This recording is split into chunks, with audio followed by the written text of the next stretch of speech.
दोस्तों, आज के इस वीडियो में हम यूपी ट्रिपल एससी के लिए जीके के बहुत ही इंपॉर्टेंट क्वेश्चन का प्रैक्टिस सेट करने वाले हैं। तो इस वीडियो को जरूर देखिए। पहला क्वेश्चन है कि भारत में सती प्रथा का उन्मूलन किस वर्ष किया गया। तो सती प्रथा का उन्मूलन जो है यह 1829 में किया गया था। इसका विकल्प नंबर बी जो है राइट आंसर हो जाएगा। और अगला क्वेश्चन क्या कह रहा है, अगला क्वेश्चन है कि सती प्रथा के उन्मूलन में प्रमुख भूमिका किस समाज सुधारक की थी। तो यह जो है राजा राममोहन राय की थी। इसका भी विकल्प नंबर बी जो है राइट आंसर हो जाएगा। और अगला क्वेश्चन क्या है, कह रहा है कि सती प्रथा के उन्मूलन के समय भारत का गवर्नर जनरल कौन था। तो सती प्रथा के उन्मूलन के समय भारत का गवर्नर जनरल जो है यह लॉर्ड विलियम बेंटिंक था। इसका विकल्प नंबर सी राइट आंसर हो जाएगा। इसके अलावा 4 नंबर क्वेश्चन दिया है कि बंगाल सती विनियमन अधिनियम किस वर्ष पारित हुआ था। तो बंगाल सती विनियमन अधिनियम जो है यह कब पारित हुआ था। तो यह जो है 1829 में पारित हुआ था। इसका भी विकल्प नंबर बी राइट आंसर हो जाएगा। और अगला क्वेश्चन है 5 नंबर की हिंदू विधवा पुनर्विवाह अधिनियम किस वर्ष पारित किया गया। तो हिंदू विधवा पुनर्विवाह अधिनियम जो है यह 1856 में पारित किया गया था। इसका विकल्प नंबर बी राइट आंसर हो जाएगा। इसके अलावा अगला क्वेश्चन क्या है, कह रहा है कि विधवा पुनर्विवाह के लिए किस समाज सुधारक ने प्रमुख प्रयास किए। तो विधवा पुनर्विवाह के लिए जो है ये ईश्वर चंद्र विद्यासागर ने प्रमुख प्रयास किए थे। इसका विकल्प नंबर ए जो है राइट आंसर हो जाएगा। इसके अलावा अगला क्वेश्चन क्या है, कह रहा है कि ईश्वर चंद्र विद्यासागर किस सामाजिक बुराई के विरुद्ध प्रमुख रूप से कार्यरत थे। तो यह जो है बाल विवाह की बुराई के लिए प्रमुख रूप से कार्यरत थे। इसका विकल्प नंबर सी जो है राइट आंसर हो जाएगा। और अगला क्वेश्चन है कि हिंदू विधवा पुनर्विवाह अधिनियम किसके प्रयासों का परिणाम था। तो हिंदू विधवा पुनर्विवाह जो है यह ईश्वर चंद्र विद्यासागर के प्रयासों का परिणाम था। इसका विकल्प नंबर ए राइट आंसर हो जाएगा। तो दोस्तों, अगर आप भी यूपी ट्रिपल एससी पेट की तैयारी कर रहे हैं या किसी भी कॉम्पिटिटिव एग्जाम की तैयारी कर रहे हैं और आपको वीडियो अच्छा लग रहा है तो इस वीडियो को लाइक जरूर करें। कह रहा है कि आयु सहमति अधिनियम किस वर्ष पारित हुआ। तो आयु सहमति अधिनियम जो है यह 1891 में पारित हुआ था। इसका विकल्प नंबर सी राइट आंसर हो जाएगा। इसके अलावा अगला क्वेश्चन है कि 1929 का शारदा अधिनियम मुख्यतः किस सामाजिक समस्या से संबंधित था। तो शारदा अधिनियम जो है यह किससे संबंधित था। यह जो है बाल विवाह से संबंधित था। इसका विकल्प नंबर बी राइट आंसर हो जाएगा। इसके अलावा 11 नंबर क्वेश्चन कह रहा है कि शारदा अधिनियम के समय लड़कियों के विवाह की न्यूनतम आयु कितनी निर्धारित की गई थी। तो शारदा अधिनियम के समय लड़कियों के विवाह की न्यूनतम आयु जो है यह कितना की गई थी, 14 वर्ष की गई थी। इसका विकल्प नंबर बी राइट आंसर हो जाएगा। और अगला क्वेश्चन है 12 नंबर की शारदा अधिनियम के समय लड़कों के विवाह की न्यूनतम आयु कितनी थी। तो इस समय लड़के के विवाह की न्यूनतम आयु जो है यह 18 वर्ष थी। इसका विकल्प नंबर बी राइट आंसर हो जाएगा। और 13 नंबर क्वेश्चन कह रहा है कि 1835 में शिक्षा के क्षेत्र में किस व्यक्ति की नीति महत्वपूर्ण थी। तो उस समय जो है मैकाले की नीति व्यक्ति की नीति सबसे महत्वपूर्ण थी शिक्षा के क्षेत्र में। इसका विकल्प नंबर ए राइट आंसर हो जाएगा। अगला क्वेश्चन है 14 नंबर क्वेश्चन कह रहा है कि मैकाले ने शिक्षा के माध्यम के रूप में मुख्य किस भाषा को बढ़ावा दिया था। तो मैकाले ने उस समय बढ़ावा दिया था किसे, तो उस अंग्रेजी को बढ़ावा दिया था। उसका विकल्प नंबर सी जो है राइट आंसर हो जाएगा। इसके अलावा 15 नंबर क्वेश्चन कह रहा है कि बुक्स डिस्पैच किस वर्ष आया। तो बुक्स डिस्पैच जो है यह 1854 में आया था। इसका विकल्प नंबर बी राइट आंसर हो जाएगा। तो दोस्तों, अगला क्वेश्चन क्या कह रहा है 16 नंबर क्वेश्चन की भारत में आधुनिक शिक्षा के विकास में बुक्स डिस्पैच का संबंध किससे था। तो बुक्स डिस्पैच का संबंध जो है उस समय शिक्षा से था। उसका विकल्प नंबर ए राइट आंसर हो जाएगा। और 17 नंबर क्वेश्चन क्या कह रहा है, कह रहा है कि भारत की स्त्री महामंडल की स्थापना किस वर्ष हुई थी। तो भारत की स्त्री महामंडल की स्थापना जो है यह 1910 में हुआ था। इसका विकल्प नंबर बी राइट आंसर हो जाएगा। और दोस्तों, अगला क्वेश्चन है कि भारत स्त्री महामंडल की संस्थापक कौन थी? तो उसकी संस्थापक जो है यह सरला देवी चौधरानी थी। इसका विकल्प नंबर ए राइट आंसर हो जाएगा। और अगला क्वेश्चन है 19 नंबर की, आर्य महिला समाज की स्थापना किसने की? तो आर्य महिला समाज की स्थापना पंडित रमाबाई ने किया था। इसका विकल्प नंबर ए राइट आंसर हो जाएगा। और 20 नंबर क्वेश्चन है कि आर्य महिला समाज की स्थापना किस वर्ष हुई? तो आर्य महिला समाज की स्थापना जो है यह 1882 में हुआ था। इसका विकल्प नंबर बी राइट आंसर हो जाएगा। इसके अलावा 21 नंबर क्वेश्चन कह रहा है कि भारत में महिलाओं के लिए पहला विश्वविद्यालय किससे संबंधित है? तो भारत में महिलाओं के लिए पहला विश्वविद्यालय जो है यह के कार्य से संबंधित था। इसका विकल्प नंबर ए राइट आंसर हो जाएगा। और 22 नंबर क्वेश्चन कह रहा है कि एसएनडीटी की स्थापना किस समाज सुधारक से संबंधित है? तो यह जो है ढोड़ो केशव कर्वे से संबंधित है। इसका विकल्प नंबर ए राइट आंसर हो जाएगा। और अगला क्वेश्चन है कि कह रहा है 23 नंबर की, ब्रह्म समाज की स्थापना किसने की? तो ब्रह्म समाज की स्थापना जो है यह राजा राममोहन राय ने किया था। इसका विकल्प नंबर ए राइट आंसर हो जाएगा। और दोस्तों 24 नंबर क्वेश्चन क्या कह रहा है?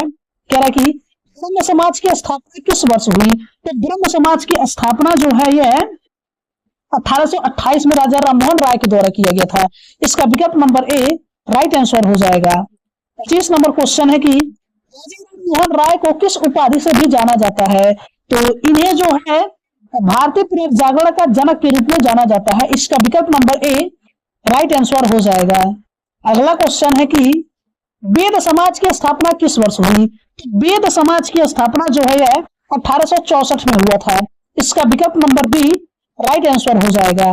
अगला क्वेश्चन है 27 नंबर की, यंग बंगाल आंदोलन किससे संबंधित है?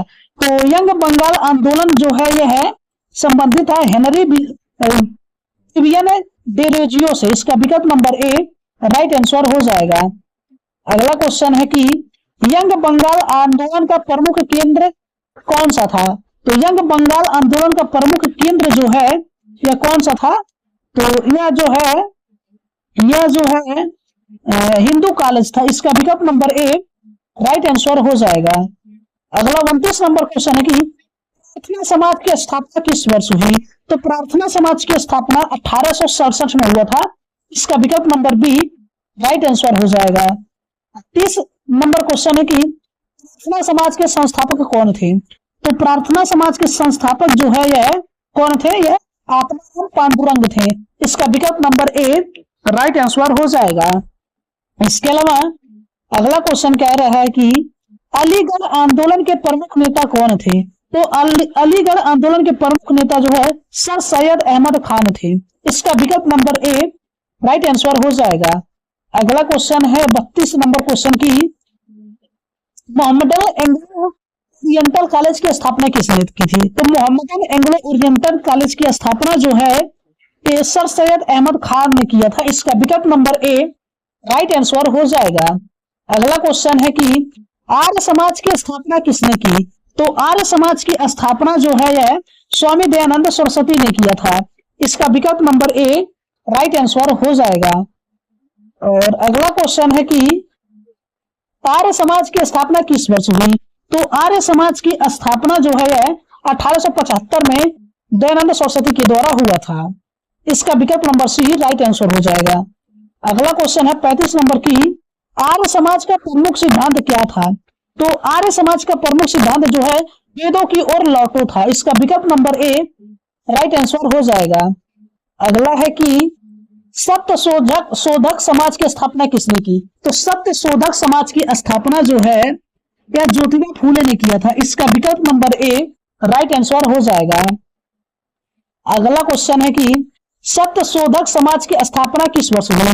तो सत्य शोधक समाज की स्थापना जो है यह 1873 में ज्योतिबा फूले के द्वारा किया गया था। इसका विकल्प नंबर ए राइट आंसर हो जाएगा। अगला है कि सत्य शोधक समाज का मुख्य उद्देश्य क्या था? तो सत्य शोधक समाज का मुख्य उद्देश्य जो है सामाजिक समानता था। इसका विकल्प नंबर ए राइट आंसर हो जाएगा।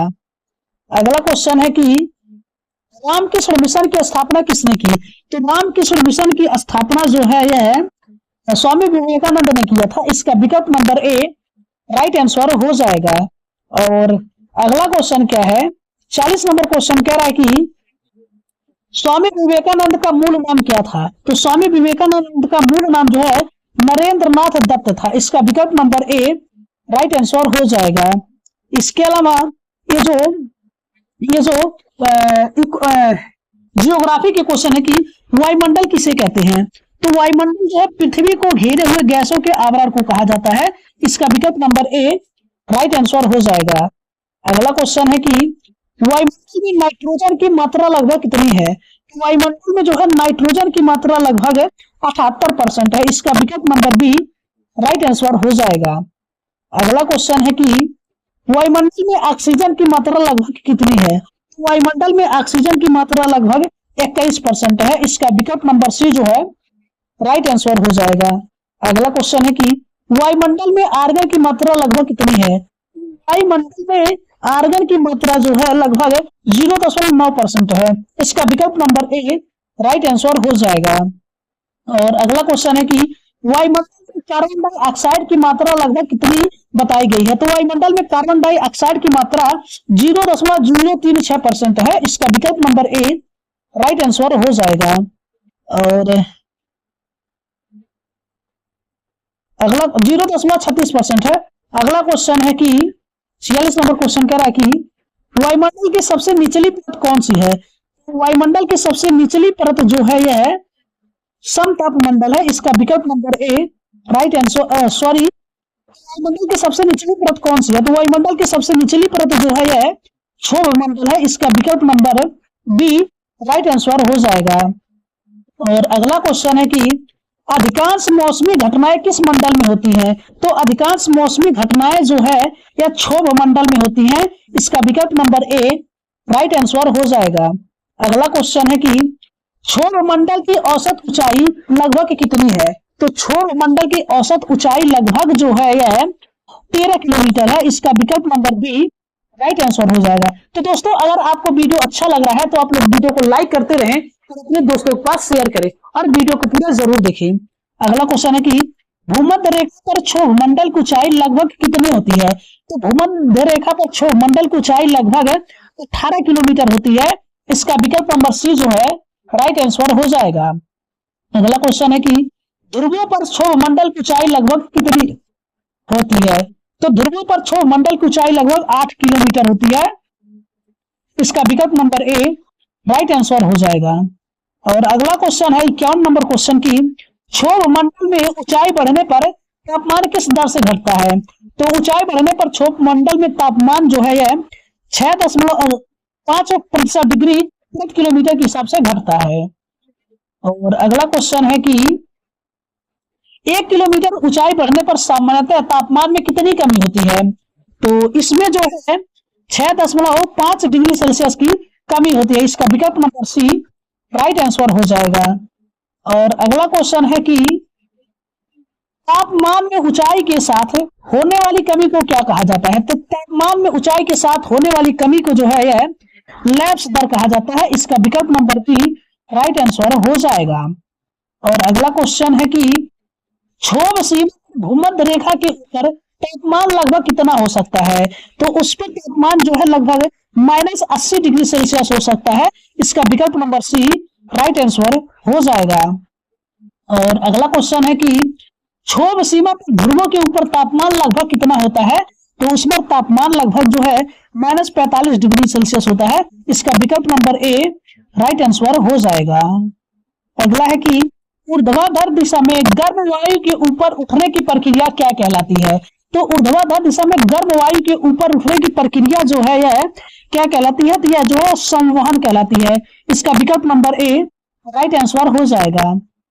और अगला क्वेश्चन है कि सूर्य से आने वाली ऊर्जा को क्या कहा जाता है? तो सूर्य से आने वाली ऊर्जा को जो है यह सौर विकिरण कहा जाता है। इसका विकल्प नंबर ए राइट आंसर हो जाएगा। अगला क्वेश्चन है कि सूर्य की किरणें भूमध्य रेखा पर अपेक्षाकृत कैसी होती हैं? तो सूर्य की किरणें भूमध्य रेखा पर अपेक्षाकृत जो है यह अधिक सीधी होती हैं। इसका विकल्प नंबर ए राइट आंसर हो जाएगा। अगला क्वेश्चन है कि सूर्य की किरणों के कोण को प्रभावित करने वाला प्रमुख कारक कौन सा है? तो उसका प्रमुख कारक जो है यह अक्षांश है। इसका विकल्प नंबर ए राइट आंसर हो जाएगा। इसके अलावा अगला क्वेश्चन है कि पृथ्वी के वायुमंडल में सबसे अधिक मात्रा में कौन सी गैस है? तो पृथ्वी के वायुमंडल में सबसे अधिक मात्रा में नाइट्रोजन गैस है। इसका विकल्प नंबर बी राइट आंसर हो जाएगा। अगला क्वेश्चन है कि निम्न में से कौन सी वायुमंडल में बहुत कम मात्रा में पाई जाती है? तो बहुत कम मात्रा में जो है वायुमंडल में बहुत कम मात्रा में जो है हीलियम पाई जाती है। इसका विकल्प नंबर सी जो है राइट आंसर हो जाएगा। अगला क्वेश्चन है कि नागालैंड में सेमा नृत्य किस जनजाति से संबंधित है? तो नागालैंड में सेमा नृत्य जो है यह सेमा जनजाति से संबंधित है। इसका विकल्प नंबर ए राइट आंसर हो जाएगा। अगला क्वेश्चन है कि आओ जनजाति का प्रमुख लोक नृत्य कौन सा है? तो आओ जनजाति का प्रमुख लोक नृत्य जो है आलूंग है। इसका विकल्प नंबर बी राइट आंसर हो जाएगा। और अगला क्वेश्चन है कि चांगला नृत्य किस राज्य से संबंधित है? तो चांगला नृत्य जो है यह नागालैंड राज्य से संबंधित है। इसका विकल्प नंबर बी राइट आंसर हो जाएगा। अगला क्वेश्चन है कि चांगला नृत्य किस अवसर से संबंधित है? तो चांगलो नृत्य जो है यह फसल उत्सव के दौरान किया जाता है। इसका विकल्प नंबर ए राइट आंसर हो जाएगा। और अगला क्वेश्चन है कि चांगलो को किस अन्य नाम से जाना जाता है? तो चांगलो को जो है अन्य नाम से किस जाना जाता है? तो उसे जो है सुवांग नृत्य के नाम से भी जाना जाता है। इसका विकल्प नंबर सी राइट आंसर हो जाएगा। अगला क्वेश्चन है कि घूमर किस राज्य का प्रसिद्ध लोक नृत्य है? तो घूमर जो है राजस्थान का प्रसिद्ध लोक नृत्य है। इसका विकल्प नंबर ए राइट आंसर हो जाएगा। और अगला क्वेश्चन है कि घूमर नृत्य किस राज्य की महिलाओं से जुड़ा है? तो घूमर नृत्य जो है मुख्यतः यह राजस्थान राज्य की महिलाओं से जुड़ा हुआ है। इसका विकल्प नंबर ए राइट आंसर हो जाएगा। और अगला क्वेश्चन क्या कह रहा है? कह रहा है कि कालबेलिया नृत्य किस राज्य से संबंधित है? तो कालबेलिया नृत्य जो है यह राजस्थान राज्य से संबंधित है। इसका विकल्प नंबर ए राइट आंसर हो जाएगा। अगला क्वेश्चन है कि कालबेलिया नृत्य किस समुदाय से संबंधित है? तो कालबेलिया नृत्य जो है यह कालबेलिया समुदाय से संबंधित है। इसका विकल्प नंबर ए राइट आंसर हो जाएगा। अगला क्वेश्चन है 80 नंबर की कालबेलिया समुदाय की पारंपरिक आजीविका किससे जुड़ी रही है? तो कालबेलिया समुदाय की पारंपरिक आजीविका जो है यह सांप पकड़ने से जुड़ी हो रही है। इसका विकल्प नंबर ए राइट आंसर हो जाएगा।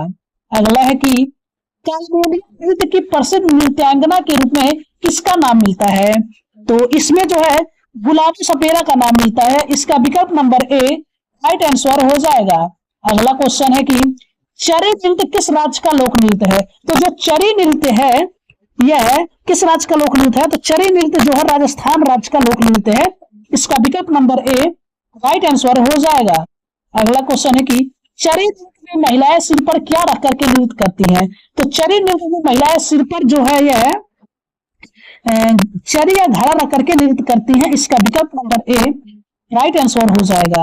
अगला है कि ताली नृत्य किस राज्य से संबंधित है? तो जो 13 ताली नृत्य है यह राजस्थान राज्य से संबंधित है। इसका विकल्प नंबर ए राइट आंसर हो जाएगा। अगला क्वेश्चन है कि 13 ताली नृत्य मुख्यतः किससे संबंधित है? तो 13 ताली नृत्य जो है यह मुख्यतः कामड़ समुदाय से संबंधित है। इसका विकल्प नंबर ए राइट आंसर हो जाएगा। अगला है कि 13 ताली नृत्य मुख्य रूप से किसका प्रयोग किया जाता है? तो 13 ताली नृत्य में मुख्य रूप से जो है यह मंजीरे का प्रयोग किया जाता है। इसका विकल्प नंबर ए राइट आंसर हो जाएगा। और अगला क्वेश्चन क्या कह रहा है? कह रहा है कि कच्छी घोड़ी किस राज्य का प्रसिद्ध लोक नृत्य है? तो कच्छी घोड़ी जो है यह किस राज्य का प्रसिद्ध लोक नृत्य है? तो जो राजस्थान राज्य का प्रसिद्ध लोक नृत्य है। इसका विकल्प नंबर ए राइट आंसर हो जाएगा। अगला है कि कच्छी घोड़ी नृत्य में कलाकार किसका रूप धारण करते हैं? तो कच्छी घोड़ी नृत्य में कलाकार जो है यह घोड़े का रूप धारण करते हैं। इसका विकल्प नंबर ए राइट आंसर हो जाएगा। अगला क्वेश्चन है कि गैर नृत्य किस राज्य से संबंधित है? तो गैर नृत्य जो है यह राजस्थान राज्य से संबंधित है। इसका विकल्प नंबर ए राइट आंसर हो जाएगा। और अगला क्वेश्चन है कि घूमर का संबंध मुख्यतः किस प्रकार के नृत्य से है? तो घूमर का संबंध जो है मुख्यतः यह है राजस्थानी लोक नृत्य से संबंधित है। इसका विकल्प नंबर ए राइट आंसर हो जाएगा। और अगला क्वेश्चन क्या कह रहा है? कह रहा है कि नागालैंड की कुकी जनजाति का नृत्य किस प्रकार का बताया गया है? तो यह जो है लोक नृत्य बताया गया है। इसका विकल्प नंबर ए राइट आंसर हो जाएगा। अगला क्वेश्चन है कि नागालैंड के लोक नृत्यों में किसका प्रभाव प्रमुख रूप से दिखाई देता है? तो इसमें जो है जनजातीय संस्कृति प्रमुख रूप से दिखाई देती है। इसका विकल्प नंबर ए राइट आंसर हो जाएगा। अगला क्वेश्चन है कि राजस्थान का 13 ताली नृत्य किस प्रकार की कला का उदाहरण है? तो यह जो है लोक नृत्य की कला का उदाहरण है। इसका विकल्प नंबर ए राइट आंसर हो जाएगा। अगला है कि निम्न में से कौन सा नृत्य राजस्थान राज्य से संबंधित है? तो राजस्थान राज्य से जो है कालबेलिया संबंधित है। इसका विकल्प नंबर ए राइट आंसर हो जाएगा। अगला है कि निम्न में से कौन सा नृत्य नागालैंड राज्य से संबंधित है? तो नागालैंड राज्य से संबंधित जो है चांगलो है। इसका विकल्प नंबर ए राइट आंसर हो जाएगा। तो दोस्तों जो था यूपी ट्रिपल एससी सेट के लिए जीके के बहुत ही इंपॉर्टेंट क्वेश्चन का प्रैक्टिस सेट था। तो दोस्तों अगर आपको वीडियो अच्छा लगा है तो आप लोग वीडियो को लाइक करें और चैनल पर पहली बार विजिट किए हैं तो चैनल को सब्सक्राइब करें। मिलते हैं अगले वीडियो में। धन्यवाद।